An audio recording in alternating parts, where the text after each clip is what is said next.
Bayangin kalian udah capek-capek menyiapkan surat lamaran pekerjaan, menyiapkan CV, data-data pribadi, udah latihan interview berhari-hari, udah mempelajari profil perusahaan untuk modal nanti kalau misalnya kalian di interview. Pas lagi semangat-semangatnya, tiba-tiba kalian mendapatkan bisikan bahwa percuma kalian ikut seleksi kerja di sana. Itu yang bakalan keterima cuma bawaan orang dalam semua. Nah, bagaimana kira-kira sikap kalian? Apakah bakalan tetap lanjut untuk ikut seleksi atau mundur aja daripada buang-buang tenaga? Gini cara menyikapinya. Sebelumnya siapkan dulu kopi kalian dan simak videonya sampai akhir.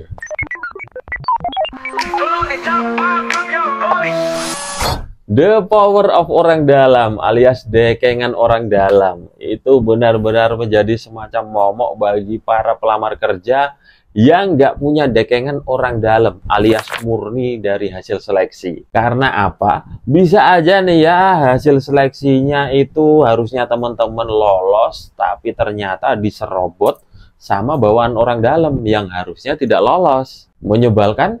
Tentu saja. Tapi bagaimana nih misalnya kalian baru mau melamar pekerjaan ya, baru semangat-semangatnya menyiapkan berkas-berkas, menyiapkan mental untuk interview, tiba-tiba kalian mendapatkan bisikan bahwa di tempat tersebut ya, itu percuma karena seleksinya itu cuma formalitas doang. Yang keterima hanyalah mereka yang bawaan orang dalam. Apakah kalian harus lanjut atau mundur saja daripada buang-buang energi? Menurutku sih diterabas aja ya. Kenapa? Karena kita itu nggak tahu sebenarnya yang terjadi di sana itu seperti apa. Bisa jadi bisikan tersebut itu cuma hoak belaka. Bahkan nih, walaupun yang memberikan informasi kepada kalian itu orang dalam juga dan dia udah tahu jelas yang terjadi di sana seperti apa. Misalnya nih, bahwasanya yang udah kerja di sana ya, si A ini bawaannya orang ini, si B ini keponakannya orang ini. Bisa aja ya dulu mereka waktu seleksi ya, walaupun dia memang saudaranya orang yang udah kerja di sana, bisa aja dia keterimanya itu karena dia memang memiliki skill. Mungkin awalnya memang dia didaftarkan oleh orang dalam, tapi hasil seleksinya itu memang memuaskan sehingga mereka yang diterima. Dan yang perlu diingat ya, masalah siapa yang mau diterima di sana itu kan di luar kontrol kita ya. Terus ngapain kita fokus kepada hal-hal yang nggak bisa kita kontrol? Mendingan kita fokus terhadap diri kita pribadi.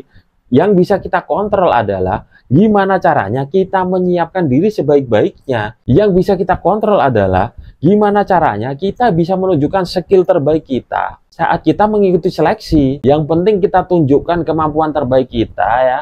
Kalau misalnya nih kita udah jadi yang terbaik dari seleksi tersebut dan ternyata yang dipilih adalah bawaan orang dalam yang hasil seleksinya itu jauh di bawah kita, ya itu udah di luar kendali kita. Yang penting kan kita udah berusaha semaksimal mungkin. Lagian kalau terjadi seperti itu ya, terus di luar kita cerita kepada orang-orang lain bahwa wah di perusahaan tersebut itu yang diterima cuma bawaan orang dalam. Ketika kita udah ikut seleksi dan lihat bahwa faktanya memang seperti itu, ketika kita cerita di luar, cerita kita itu kan punya dasar karena kita sudah mengalami sendiri. Tapi kalau misalnya kita belum jadi mendaftar ya, karena mendapat bisikan-bisikan seperti itu, terus kita gak jadi ikut seleksi di sana, terus kita keluar-keluar di luar bahwa di perusahaan tersebut percuma kalau ikut seleksi, itu bawaan orang dalam semua. Itu jatuhnya nanti kan jadi semacam fitnah kan ya. Kalian aja gak pernah lihat faktanya seperti apa, kok bisa keluar-keluar di luar bahwa perusahaan tersebut yang diterima itu cuma orang dalam doang. Ditambah lagi nih, ada sebuah fakta yang mungkin tidak banyak diketahui oleh orang-orang. Bahwa gak semua bawaan orang dalam itu pasti bakalan diterima di sana. Kenapa? Karena di dalam lingkup kerja atau di dalam sebuah kantor, itu banyak sekali intrik-intrik atau drama-drama di dalam dunia kerja. Contohnya nih, misalnya di kantor, orang yang berwenang untuk menentukan siapa yang bakalan keterima itu adalah si A. Sementara teman-teman satu kantornya itu pada punya jagoan masing-masing. Artinya mereka bawa saudaranya masing-masing atau keponakannya masing-masing untuk ikut seleksi di sana. Jadi si B bawa keponakannya, si C bawa keponakannya, si D bawa anaknya. Intinya banyak calon karyawan yang sebenarnya itu bawaan orang dalam tadi. Tapi bukan berarti yang bawaan orang dalam ini bakalan keterima semua. Misalnya nih, si A pernah punya konflik sama si B. Entah si B ini pernah cari muka atau menginjak si A dengan cara kotor. Akhirnya si A ini kan punya dendam dengan si B ya. Nah, otomatis orang yang dibawa oleh si B tadi ya, kemungkinan besar justru malah gak bakalan keterima. Jadi si A mungkin ngomong kayak gini, wah enak aja si B bawa keponakannya. Emang dia gak inget ya pernah ngejelek-jelekin aku di depan atasan. Siapapun yang dia bawa gak bakalan aku terima, walaupun hasil seleksinya bagus. Nah, itu sebuah contoh ya, bahwa bawaan orang dalam itu bisa aja malah pasti tidak keterima. Bayangin nih, kalian mau seleksi ya, barengan sama bawaannya si B tadi. Terus kalian dapat desas-desus bahwa wah ini bawaannya orang dalam, berarti ini pasti keterima. Akhirnya kalian mundur duluan. Padahal seharusnya kalau kalian maju ya, bawaannya si B ini udah pasti gak keterima. Tapi karena kalian tahu bahwa ini adalah bawaan orang dalam, yaitu bawaannya si B tadi, kalian udah minder duluan, ya udah akhirnya kesempatan kalian melayang dengan sendirinya. Kalian kalah sebelum bertarung. Ada juga kemungkinan lain ketika ada orang yang membisiki kalian bahwa percuma saja ikut seleksi di sana, itu cuma formalitas, yang keterima adalah bawaan orang dalam semua. Bisa saja sebenarnya saudaranya atau dia sendiri atau keponakannya itu sedang ikut seleksi di sana. Dia sedang berusaha untuk mempengaruhi calon pelamar kerja di sana supaya pada mundur sebelum ikut seleksi, supaya keponakannya atau saudaranya tadi itu bisa lebih mulus untuk keterima di sana karena saingannya udah berkurang banyak. Mungkin nggak terjadi seperti itu? Mungkin banget. Aku sendiri tuh pernah ketemu dengan fenomena seperti itu, tapi bukan dunia kerja ya. Yaitu saat mendaftar ke SMA negeri. Waktu itu kan dilihat nilainya ya, ditempel lah ya. Yang mendaftar itu nilainya sekian-sekian-sekian. Nah, jadi nanti diambil yang terbaik ya. Kalau misalnya nilai kita itu udah mendekati garis ya, itu kan rawan banget nanti kegeser. Nah, kebetulan waktu itu ya, nilaiku itu ya lumayan mendekati garis tapi masih agak jauh gitu. Tapi kan aku udah deg-degan ya. Terus kebetulan di sana ada temanku waktu SMP ya. Cuma beda kelas. Jadi aku nggak tahu dia itu nilainya bagus atau enggak. Nah, dengan bodohnya aku nanya nih sama temanku tadi. Menurutmu aku bisa keterima gak sih di sini? Terus dia nanya gitu kan. Oh, nilaimu berapa? Terus aku kasih lihat segini. Terus dia dengan yakinnya ngomong kayak gini.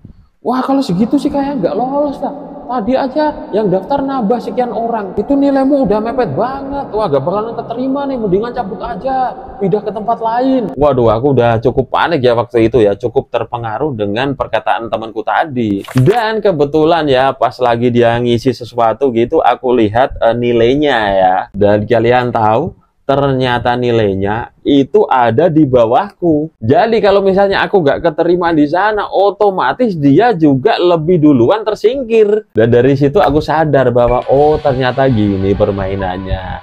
Ya kalau misalnya aku terpengaruh ya dan akhirnya mencabut pendaftaranku di sana dan pindah ke sekolah lain, otomatis kemungkinan dia bakal lebih gampang untuk keterima. Dan pada akhirnya memang aku yang keterima di sana dan temanku tadi tersingkir. Untungnya secara gak sengaja itu aku lihat nilainya ya, waktu dia lagi ngisi-ngisi data. Coba kalau enggak dan aku terpengaruh, wah aku sendiri yang rugi kan. Dan dalam dunia kerja mungkin saja terjadi seperti itu. Jadi orang yang membisiki kalian itu sedang berusaha untuk menyingkirkan pesaing-pesaingnya sebanyak mungkin. Jadi rugi dong kalau sampai kalian terpengaruh. Jadi mendingan kalau kalian mendapatkan bisikan-bisikan seperti itu ya, lebih baik kalian tetap maju, tapi mindsetnya yang agak diubah sedikit. Misalnya nih, lowongan pekerjaannya itu membutuhkan 10 orang. Ya kalian siapkan mental aja lah ya, bahwa 4 slot yang ada itu udah diisi oleh bawaan orang dalam. Terus 3 slot lagi, anggap aja itu yang pakai pelicin. Jadi tinggal 3 slot doang. Jadi mental kalian itu kalian siapkan bukan untuk menjadi 10 terbaik, tapi menjadi 3 terbaik. Jadi misalkan perkiraan kalian itu benar ya, bahwa yang 4 tadi diisi bawaan orang dalam, yang 3 diisi oleh orang yang pakai pelicin ya, dan kalian menjadi 3 terbaik, otomatis kalian tetap keterima. Dan ini pemikiran yang sangat realistis. Karena bagaimanapun juga perusahaan itu pasti menginginkan mendapatkan karyawan yang benar-benar kompeten atau yang terbaik dari hasil seleksi. Yang menyelewengkan hasil seleksi itu kan biasanya oknum-oknum perusahaan yang memiliki kepentingan sendiri. Tapi kemungkinan ya permainannya itu gak berani full seperti itu. Maksudnya itu gak 10-10-nya itu diisi oleh bawaan orang dalam, kemungkinan mereka itu tetap menyisakan beberapa slot untuk hasil seleksi murni. Itu menjadi sebuah upaya untuk menutupi permainan mereka. Ya biar gak kelihatan banget lah ya kalau semuanya itu hasil domplengan. Jadi menurutku seperti itu sih teman-teman ya, ketika kalian mau melamar pekerjaan dan mendapatkan bisikan bahwa tempat tersebut itu nanti bakalan diisi oleh bawaan orang dalam semua, ya sebisa mungkin kalian tetap maju, tetap coba sekecil apapun kemungkinannya. Siapa tahu kalian tetap bisa ngisi slot yang murni dari hasil seleksi. Kalau misalnya nggak keterima pun ya bisa menambah pengalaman kalian untuk modal nanti melamar di tempat lain. Atau menurut teman-teman yang lain gimana nih pendapatnya tentang fenomena the power of orang dalam? Yuk tuliskan pendapat teman-teman di kolom komentar sini.